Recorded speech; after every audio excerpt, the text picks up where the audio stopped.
اچھا لباس پہنوں. میں قیمتی نہیں پہنتا ہوں، قیمتی لباس نہیں پہنتا، اچھا پہن.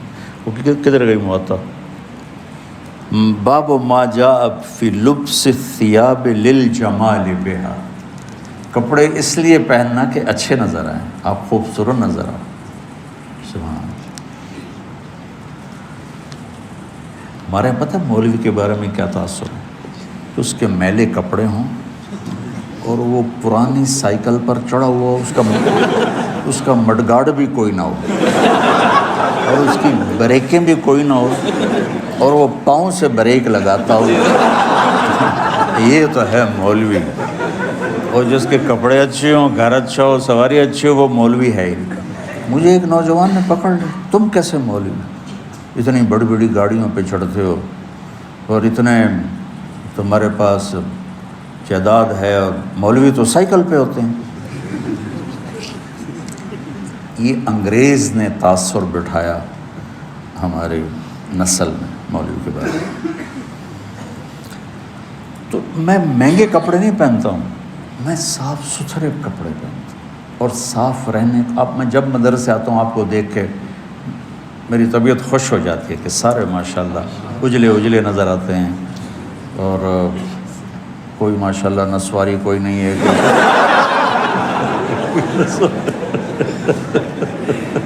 سارے صاف ستھرے خوشبودار تو اچھے لگتے ہیں. اور خاص طور پر جب آپ گھر جاؤ جن کی شادیاں ہیں، بہت اپنا خیال کرو. حضرت عبداللہ بن عباس نے فرمایا انا اتزین لزوجتی کما احب ان تتزین لی. حضرت عبداللہ بن عباس نے فرمایا جیسے میں چاہتا ہوں میری بیوی میرے لیے میک اپ کرے، میں بھی اپنی بیوی کے لیے میک اپ کرتا ہوں. اور اللہ کے نبی نے اللہ کے نبی نے واضح فرمایا تزینوا لنسائکم، اپنی بیویوں کے لیے زیب و زینت اختیار کرو. یہ عین دین ہے. اگر اللہ نے دیا ہے تو یہ ایک حدیث ہے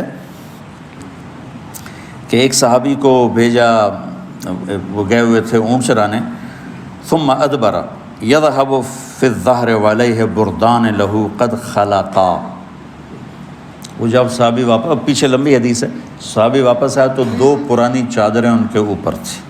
فنظر رسول اللہ صلی اللہ علیہ وسلم الیہ فقال اما لہ ثوبان غیر ہذین. تو آپ نے کہا اس کے پاس اور کپڑے کوئی نہیں ہیں جس نے اسے پرانے پہنے ہوئے ہیں؟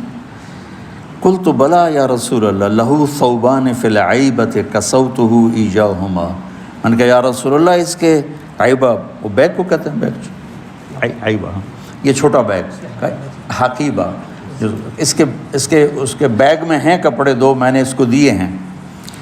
تو قال فادعوہ فمرہ فلیلبسہما.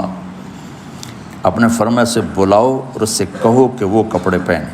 قال فدعوته فلبسهما ثم ولى يذهب فقال رسول الله صلی اللہ علیہ وسلم الیس هذا خیر له ما له ضرب اللہ عنقه. آپ نے کہا اس کی گردن ماری جائے، کیا اب اس میں یہ خوبصورت نظر نہیں آ رہا؟ فسمعه الرجل فقال یا رسول اللہ فی سبیل اللہ. آپ نے تو مذاقاً کہا تھا، تو انہوں نے کہا یا رسول اللہ پھر اس کو آپ دعائی دے دیں کہ میری اگر گردن ماری جائے تو اللہ کے راستے میں ماری جائے. تو فقال رسول صلی اللہ علیہ وسلم فی سبیل اللہ فقتل الرجل فی سبیل اللہ. تو صاف ستھرا رہنا، اچھا رہنا، لوگ آپ کو پسند کریں. آپ کا پہلا تاثر لباس کا ہوتا ہے. خاص طور پر جو شادی شدہ لوگ ہیں، اپنے آپ کو آراستہ رکھو. کسی جگہ جانا ہو، میرے نبی نے کپڑے الگ رکھے ہوئے تھے وفود سے ملنے کے لیے، تھے کہ نہیں تھے؟ تو یہ تصوف کی لائن سے آئی ہے راہبانیت، کہ وہ حضرت کے تو پیوند لگے ہوتے ہیں اور حضرت تو مٹی کے پیالے میں ہی کھانا کھاتے ہیں. بھائی یہ حضرت کی باتیں حضرت کے پاس رکھو، وہ دیکھو جو میرے نبی نے بتایا اور کر کے دکھایا. حضرت تو سب کے الگ الگ. میں تمہیں سیرت سے جوڑنا چاہتا ہوں. اکابر کی عظمت کے بغیر دین مکمل نہیں. یاد رکھو، اللہ معاف کرے کہ میں کسی بھی اکابر امت کی توہین کروں، لیکن اکابر امت کتنے ہی بڑے کیوں نہ ہوں، نمونہ صرف نبی کی ذات، آئیڈیل صرف نبی کی ذات۔ لقد کان لکم، پھر آگے فی، سبحان اللہ، ایک لقد، پھر لکم اور فی رسول اللہ ہے، ایک ہی ہستی ہے جس کے پیچھے چلو گے تو منزل ملے گی، وہ ہیں محمد مصطفیٰ۔ محبتیں بانٹو، محبتیں تقسیم کرو، نفرتوں کی آگ کو بجھاؤ اور اسلام پیش کرو۔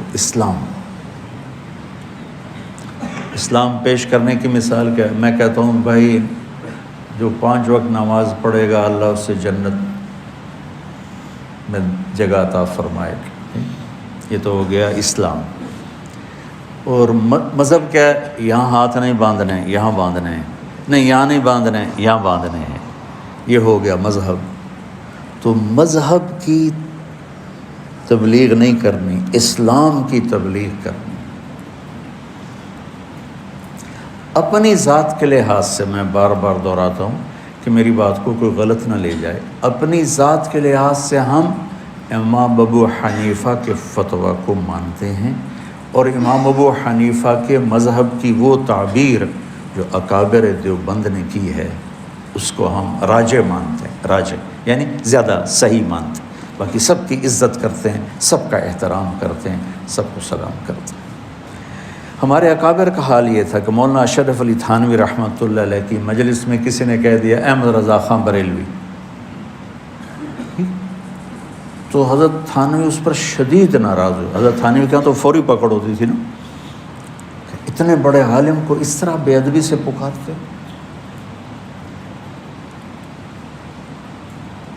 ہم تو اپنے اکابر کے ہی سیرت اور اخلاق نہیں جانتے کہ انہوں نے کس طرح سلوک کیے ہیں۔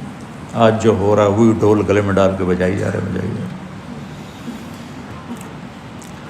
تو وہ ایک جلوس جا رہا تھا، نہیں چلے گی، نہیں چلے گی، نہیں چلے گی، نہیں چلے گی۔ وہ ایک نے کسی سے پوچھ لیا بھائی کس کی نہیں چلے گی؟ کہ مجھے کچھ پتہ نہیں، بس نہیں چلے گی، نہیں چلے گی۔ جو سارے کہہ رہے ہیں نہیں چلے گی، میں کہہ رہا ہوں نہیں چلے گی۔ تو بھائی ایسے نہ بنا۔ آپ نے حضرت ابو ذر غفاری سے فرمایا، ابو ذر الا انبئک بعملین خفیف مؤونتہما عظیم اجرہما والذی نفسی بیدہ لم یأت الثقلان بمثلہما۔ ابو ذر تمہیں 2 کام بتاؤں جو کرنے میں آسان اور اجر میں ان کا وزن بے شمار، اور ذات کی قسم جس کے قبضے میں میری جان ہے، قیامت کے دن بہت تھوڑے لوگ ہوں گے جو اس کو لے کر آئیں گے۔ کہ یا رسول اللہ کیا؟ کہ ایک زبان اور ایک اچھے اخلاق، ایک چپ رہنا، السکوت۔ آپ نے کہا سکوت، آپ کا سکوت سے مراد یہ نہیں تھا کہ بات ہی نہ کرو، شر میں تمہاری زبان ساکت ہو جائے، اور اچھے اخلاق۔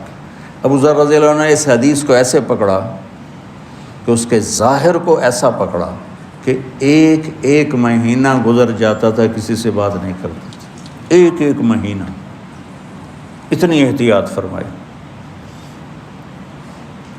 اور پھر اللہ کے نبی نے کہا کہ میرے صحابہ میں 4 آدمی ایسے ہیں جن سے اللہ پیار کرتا ہے، وعلی منہم وعلی منہم وعلی منہم۔ آپ نے 3 دفعہ فرمایا، اور علی ان میں سے ہے، اور علی ان میں سے ہے، اور علی ان میں سے ہے۔ تو کون ہے یا رسول اللہ؟ آپ نے کہا علی، سلمان، ابو ذر اور مقداد۔ تو ابو ذر ایسے اوپر گئے کہ اللہ تو سارے ہی صحابہ سے محبت کرتا ہے، وَكُلًّا وَعَدَ اللَّهُ الْحُسْنَى، سب کے لیے جنت کا وعدہ ہے، لیکن یہ 4 کا خاص طور پہ نام لے کر فرمایا۔ پر حضرت علی کا نام 3 دفعہ دہرایا